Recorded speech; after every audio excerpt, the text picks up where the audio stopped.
Want to know how to set up Money Manager? Well, no worries. In this video, especially for beginners, I'm going to show you how I can just simply set up Money Manager. So let's get straight to it. First things first, just simply open up your Money Manager application. So we have also created similar videos regarding Money Manager, which is available on our channel. So make sure to watch it. Setting up is super simple.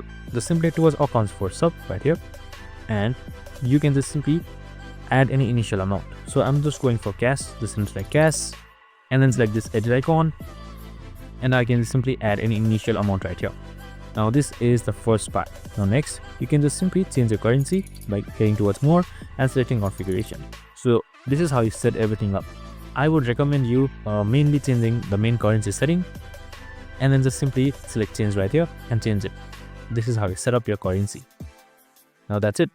I can also change configuration accordingly, as you can see right here, and set up your passcode, on settings, and etc. That's it. I hope this video helped. If it did, make sure to like, subscribe, and tune in with us for more of these videos. See you in the next one.